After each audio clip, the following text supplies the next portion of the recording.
If God exists, why isn't his existence obvious? After all, God has always been understood to be all good, all-knowing, and all-powerful.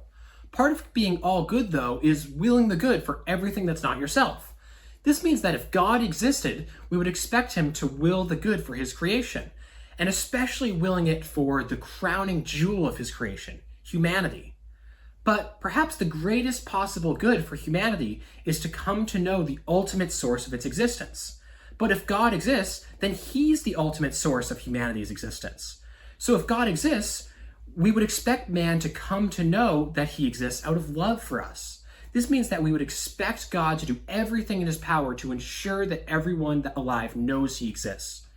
But since he's all-powerful, God would have the power, in addition to the desire, to make sure everyone in the world knows that he exists. So since he hasn't done this, and we can know that he hasn't done this by the fact that there are people in the world who don't know that God exists, it seems that God doesn't exist. This is known as the problem of divine hiddenness, and it's become an increasingly popular argument against the existence of God in recent years. Probably a big part of why this argument is growing in popularity is that, like the problem of evil, it claims to show a logical contradiction in the very idea of God. It suggests that the very idea of an all-powerful, all-loving being is impossible, and so God is no more able to exist than a square circle. Now, speaking of the problem of evil, I actually think that's a really good way to start thinking about divine hiddenness, because I think there's a lot of parallels between the problem of evil and the problem of divine hiddenness. When push comes to shove, I really think the problem of divine hiddenness is just a subset of the problem of evil. The problem of evil argues that since an all-good God would want to prevent all evil, and an all-powerful God would have the power and ability to do so, we wouldn't expect evil to exist in the world where an all-powerful, all-good God existed. And since there is evil in the world, God must not exist. The problem of divine hiddenness uses that exact same formula that the problem of evil uses. It just specifies that the kind of evil we're talking about, the kind of evil we're trying to show isn't compatible with the existence of God, is people not believing in God. So the problem of divine hiddenness is just a specification, a specific version of the problem of evil. So naturally, it makes sense that the best theistic response to the problem of divine hiddenness parallels the best theistic response to the problem of evil. You see, philosophers like St. Thomas Aquinas argue that the biggest problem with the logical problem of evil is that it assumes that God has no sufficient reason to allow evil to exist. But if there are certain kinds of good things that can only exist if evil exists, then God could conceivably have sufficient reasons for allowing evil to exist in order to bring about greater goods that couldn't exist without evil. You see, this places the burden of proof on the atheist. In order to show that the problem of evil works, the atheist has to show that there are evils in the world that can't possibly bring about greater goods. But this is a really tough burden to carry, since we never really see the full results of anything around us. I mean, even something as simple as a man stubbing his toe could have far-reaching effects on that man's life years down the line that we just don't see because we don't have the full picture of his life.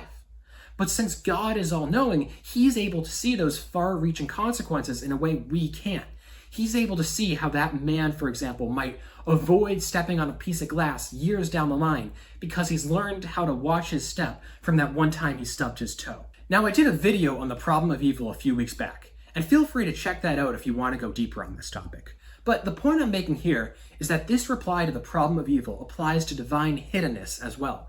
There's no contradiction between the existence of God and some people not knowing he exists, because God could have sufficient reasons to allow people not to know about him in order to bring about goods that wouldn't be possible if everyone knew he existed with 100% certainty. And once again, the burden of proof would be on the atheist to provide a reason for why these kinds of goods couldn't exist. It's not the responsibility of the theist to know exactly what these greater goods are. As long as there's a possibility that God could see good resulting from non-belief in him, then divine hiddenness fails as a logical argument against the existence of God. But even if the theist doesn't need to say what these greater goods could be to refute divine hiddenness, it certainly can't hurt if he can point to a few possibilities of what they could be. And here's one that comes to my mind right away. Let me ask you something. What exactly would it look like for God's presence to be obvious to us? What could he do to make his existence more obvious? I guess he could do something in the physical world, like having a giant bearded figure up in the sky, writing, "I am God," in big block letters in the clouds all day. Everyone would see it, everyone would know, yep, that's God, God exists. It would be just as clear that God exists as that there's grass at our feet. But let me ask you something here. Even in that situation, would it really be certain that God exists? After all, God has classically been understood to be immaterial. He doesn't have a body. So that bearded man up in the sky, that's not really God. That's some image God is using to present his existence to the world. So some people could still doubt that the best explanation for that image up in the sky is God. They could say it's aliens or radiation affecting our minds or something like that.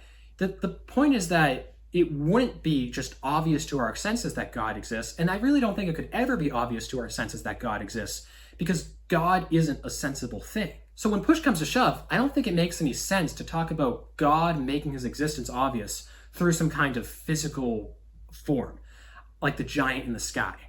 No matter what he does in the physical world, we would still have to reason from what we see to the fact that God exists. And so it wouldn't be self-evident or super obvious that he exists. The only other option left on the table is for God to make his existence known to us through some kind of non-physical means. He uses some kind of non-physical means to make his existence obvious. And since the immaterial part of us is our minds, it seems that if God was to make knowledge of him intuitive and obvious to us, he would have to implant that knowledge right into our minds. And God can certainly do that. He's all-powerful. But here's where I think that God allows the evil of us not knowing about him, some of us not knowing about him, to exist in order to bring about a greater good. Now, historically, Christian and secular philosophers have argued that the most distinctive feature of humanity is our ability to reason from observations about the world to conclusions. We are rational animals. That's what it means to be human. That is the most distinctive, most human thing about us, is our ability to reason to conclusions, to do philosophy. Unlike, say, the angels, who know everything they're going to know from the first moment of their creation, we humans have to reason from what we see around us, from the grass at our feet to the trees to more abstract and universal conclusions. And that's not a bad thing. In fact, it's really kind of beautiful because it's really human. It's our unique role in the grand order of creation. And here's the thing. I don't think God would want to just implant knowledge of his existence in us like he did with the angels, because that's not our nature. And he respects our nature. God wants each thing he creates to flourish as the kind of thing it is, doing best those things he made it to be able to do. And God made man to reason from observations to conclusions. He made that to be our great ability. And he wants us to use it. It's no surprise then that the existence of God is one of those conclusions that we can use our observations about the physical world to reason to. That's exactly how we should expect it to look like if a God who respects our nature is our author. And if you want to learn more about these arguments for the existence of God that start with observations about the physical world and lead to the conclusion that God exists, check out the rest of the content on my channel. I have a whole series of videos on the arguments for God, and I'll be going into all those arguments deeper in the future. In the meantime, I would appreciate it if you could like this video and subscribe. Thank you.